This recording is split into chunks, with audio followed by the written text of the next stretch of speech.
This brings back lots of memories. Yep. Super excited to be doing this again. Where are we this time around? My Washington, D.C. for a week. Washington, D.C. How did we get here? Well, that's a long story, but our friend, who's also a travel agent, Leah, planned a surprise vacation for us and then didn't tell us where we were going until like a week and a half ago. So we got to do we just got to tell her what we wanted to do, like things we like to do, gave her a budget, places that we've already been, and then she literally just planned it and booked it and then said, here's where you're going. It was amazing. Highly recommend. So that brings us to yesterday. So yesterday was technically day one of the trip. Sorry we didn't put out a video. It was a lot. Day. Which apparently is a trend for the Wasco family. We never get to where trips. we're going easily. So the original plan that we had talked about 2 weeks ago was that we were going to fly from Wichita to Houston to D.C. Supposed to leave Wichita Wednesday afternoon at 3, get into Houston around 5, and then leave for D.C. around 7, get in at like 11, something like that. Yep.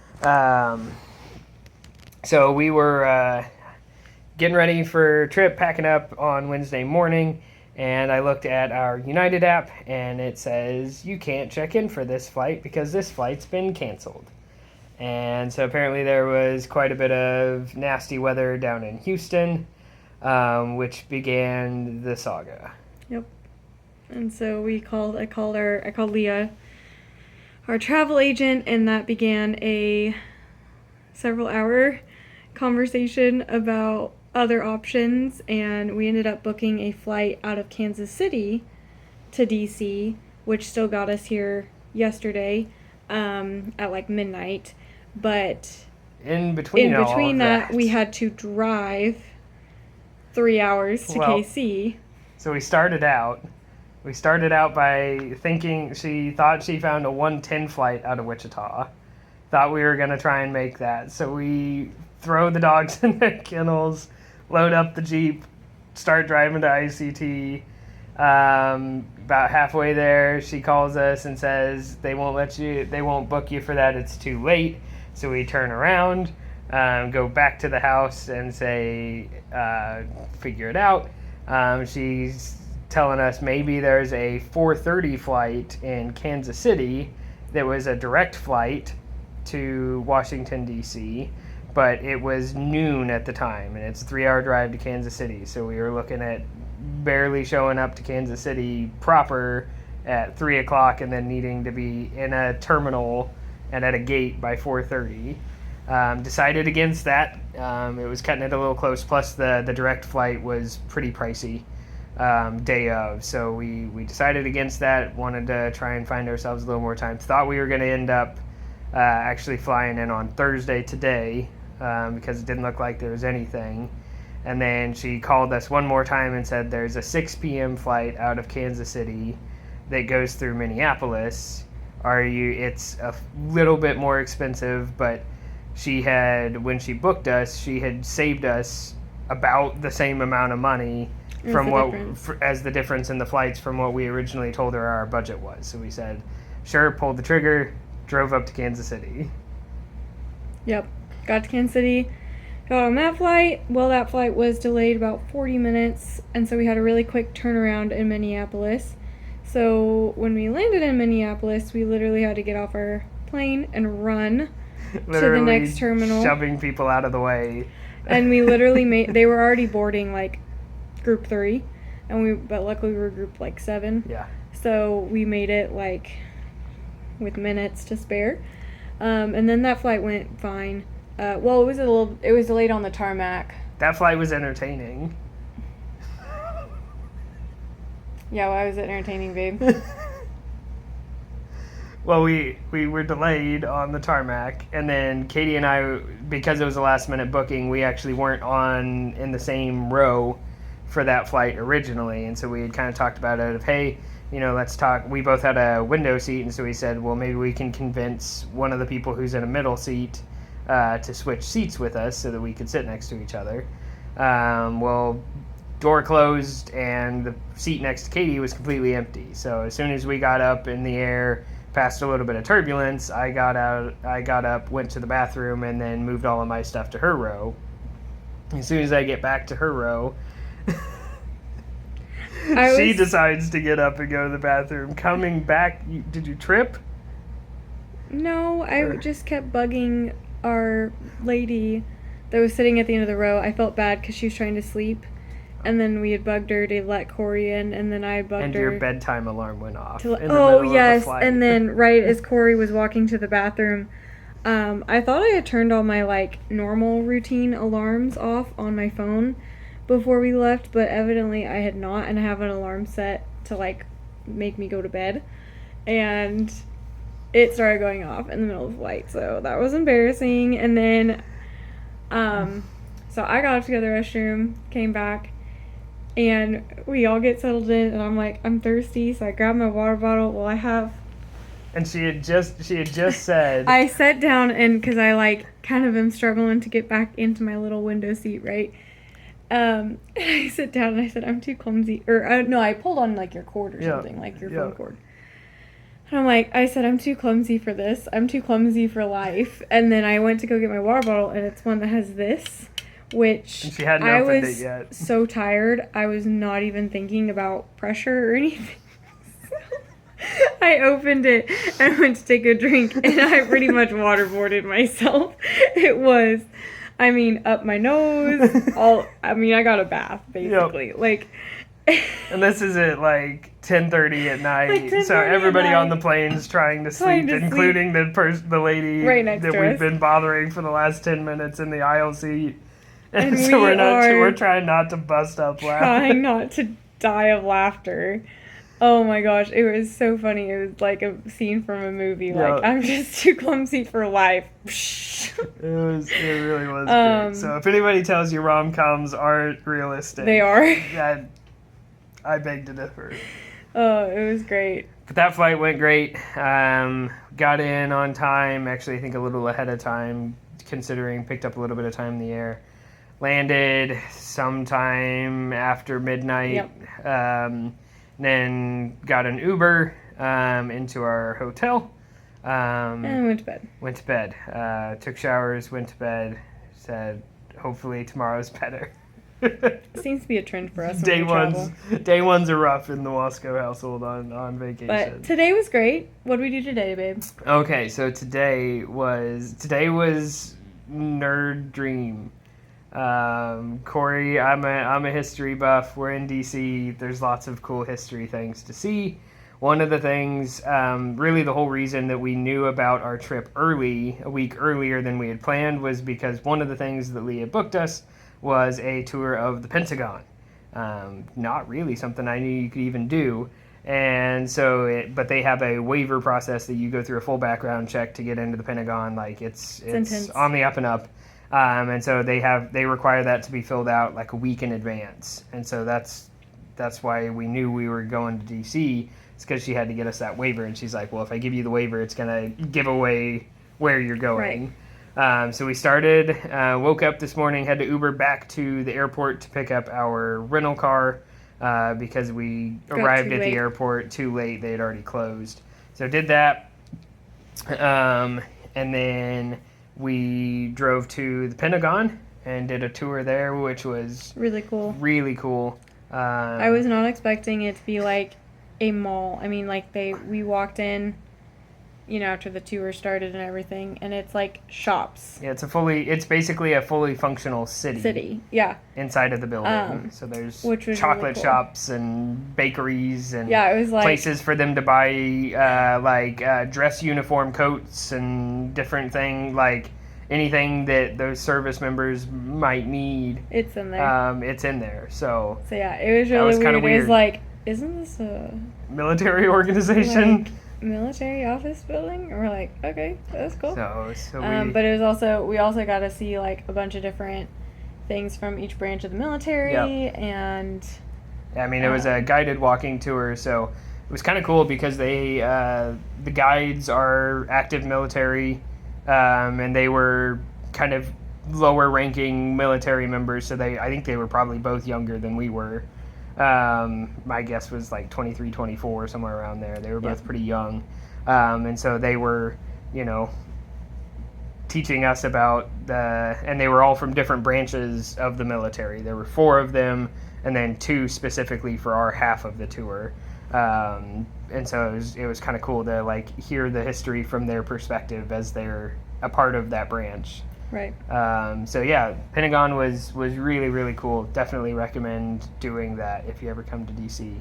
Yeah, it was really And really it was cool not experience. super busy, because I don't think a lot of people think about it. I certainly didn't think that civilians were allowed inside the Pentagon.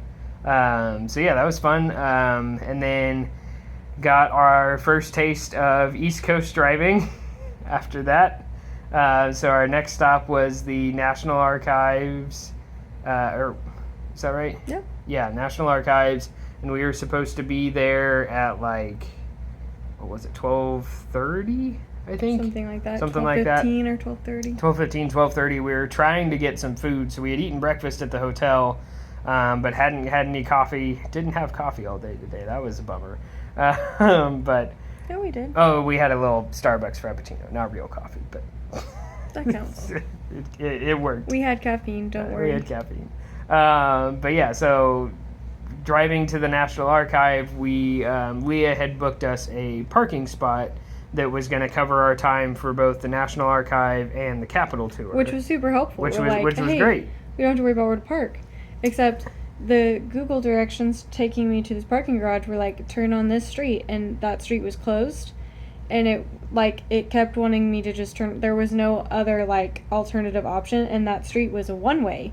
So it's like you saw where that street came out at, but you're like, I can't go in the other way because it's one way. And so we drove around like this like block, 3 times. like at least 3 times, trying to find out how to get into this freaking parking garage that we're supposed to park in. We're like, it's there. We know, we can see it. Yep. We know that the road's there, but we don't know how to get into the garage. They had like cones blocking off the road. We could see cars coming out the Like, other how are end you of the getting one there? way, and we're like, how are you getting out? Because it's closed. And so finally he's like, there was like a little alleyway that looked like it was big enough for a car, and he's like, maybe I can go down here. We have a compact car. Yeah. And so I was like, I don't know, try it. There was a truck that was driving down there. I was like, I don't know, let's try. And yeah, we went down this like alleyway, and that got us into the garage. Yeah, but so got into the garage, went to the National Archives, which I've seen before. So I didn't know you've seen that before. yeah, I have been to New York and DC when I was like 9, because Aaron was in the marching band in Winfield, and they took a trip to DC his freshman year of high school. And so I've been to DC. I remember the National Archive. I think we were outside of the White House. I don't remember a lot, but I do remember seeing Declaration of Independence. But it was cool to be back as now a adult who loves history and loves documents, and to see some of the like revisions and arguments that they were having about the original documents was really cool to see how it went back and forth and everything like that. She thought it was the most boring thing in the world. It's a really big piece of really old paper That you can't really read. A lot of like very indistinct scribbles on it that are super faint. Yeah, they were cool. So, because at the National Archives there's the Rotunda, which has like all of our founding documents and everything, but they also have an exhibit on the main floor which has a lot of other documents from the National Archives of women's suffrage, civil rights, slavery, all sorts of different things. They also had, I think the original, I don't know if, don't quote me, I don't know if it was the original Magna Carta or something, some sort of replica, but there's a Magna Carta manuscript and all sorts of just really cool stuff that they have at the National Archives. So I nerded out. It was really cool. They have a lot of cool papers at the National Archive. I'm just prefacing that in case anyone else wants to visit. If you're a nerd, they have a lot of cool papers, like old papers that used to be important. Yeah, like letters that got sent to presidents on different occasions, and letters from presidents, or different stuff surrounding MLK, and you could easily spend hours in that little exhibit because I mean we walked through it in about 15 minutes because we were both really hungry, and so but like there it was just a lot of really cool stuff. So if you like history, you like documents, you like that sort of stuff, I liked it. He had a lot of fun. I had a lot of fun. It was air conditioned. That was great. So what do we do after that? Then we went to the U.S. Capitol to tour that, and that was really cool. I very much enjoyed that. It was like a guided tour. They don't let you just wander around the U.S. Capitol building by yourself, which seems like a smart decision on their part, to not just let people wander around our nation's capital by themselves. Probably a smart idea. Yep. So yeah, we went there. So like we watched a little movie. Well, before our tour, we had a few minutes, so we ate. They had this big like cafe. We got a coffee and a little tiramisu cake. And then we went and did a tour. It was like with a big group of people, but we got to see the like actual center of DC. The rotunda, the actual dome. Yep. Oh yeah, the city. Well, before that was that cool, we saw the the actual city center, like the compass. Yeah, they have like splits DC into quadrants. Yeah, it's a white piece of marble in the shape of like a star. Yep. And they say that that's the exact center of Washington D.C. And so then there's all the different quadrants that have the different like branches of government, buildings, and everything like that. So that was cool.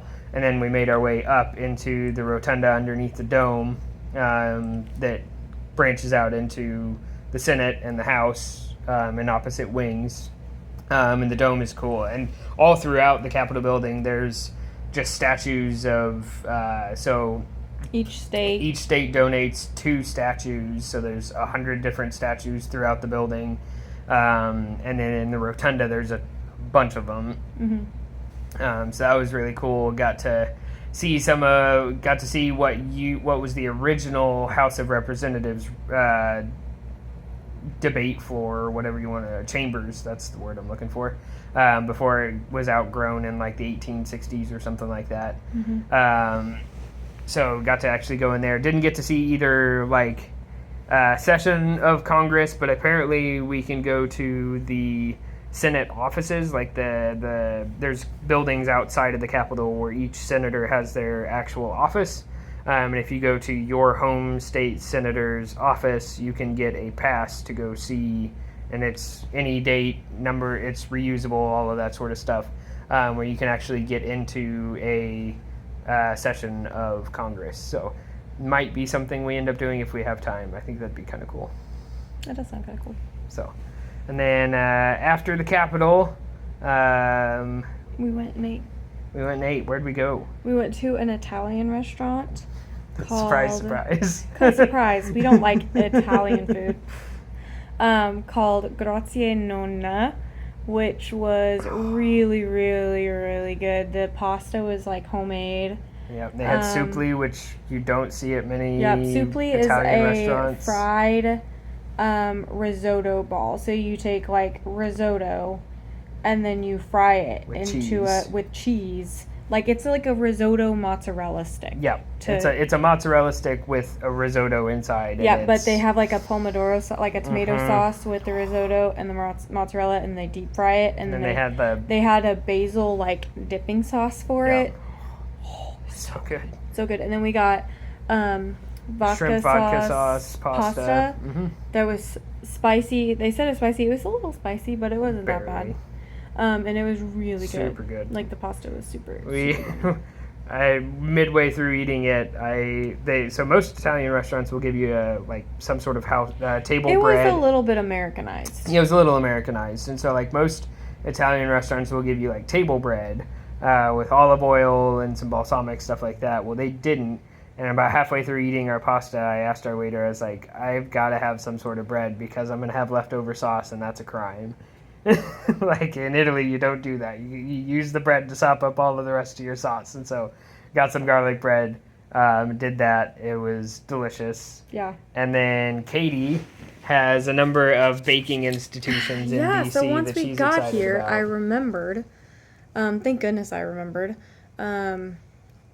my baking brain was like, wait a second, we're in DC. There used to be a show on, I think it was TLC, called DC Cupcakes. And it followed I think it was sisters that opened a bakery in Washington D.C. called Georgetown Cupcakes, and I got to try them once at work a long time ago when my boss had like had them shipped in for a special occasion or something, and they were delicious. And I was like, oh my gosh, I want to go to DC and try these. And so I remembered that, and then we were looking at dinner. We were like, well, we've had Italian food, like maybe there's good gelato here in DC, because back home we don't really have any authentic gelato. Yep. And I did find a gelato place that we're going to try, but it was a little far away from where we were tonight. But then I saw that there's a Milk Bar in DC, which Milk Bar is another like bakery From a TV show. Yeah, she of. doesn't really have her own TV show. She was Right. on Chef's Table, but it's originally, I think her first location was in New York. But she does like cakes and cookies and just like bakery items, but she's just like really focused on flavor and making it good.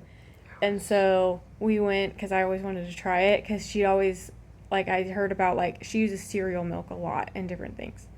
And so we went and tried that, and we had a cereal milk soft serve with chocolate cake pieces, chocolate fudge sauce, and marshmallows on top. And it was so divine. Good. I don't know how to describe cereal milk soft serve other than it tastes like the bottom of a cereal bowl.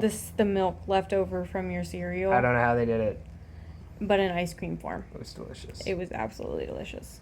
And then we also got a cookie because they had free samples of a cookie that they called their compost cookie, which is like everything. Like pretzels and potato chips. So we tried that and we're like, that's good. So we bought one of those too to eat at a different time. But so we already went there, and then tomorrow we're going to go to the Georgetown Cupcakes. Yep. So my like baker heart is really happy because I'm getting to go to some places that I grew up watching and fawning over. Yeah, so that's pretty much after that we came home, or to the hotel, home for now. And tomorrow we have mostly a free day. Which is nice. And then until the other part of Corey's nerd brain gets to be really happy. It's really just a trip for him. She's having no fun whatsoever. No. So tomorrow we get to tour the Nationals Stadium, the Washington Nationals. But that's at 4:30, I think. 4. And so up until that point, she gave us a free day. So I think we're gonna hit Georgetown, do some shopping, do some eating, all the fun stuff. Yeah. So that's it for tonight. See y'all tomorrow. Talk tomorrow.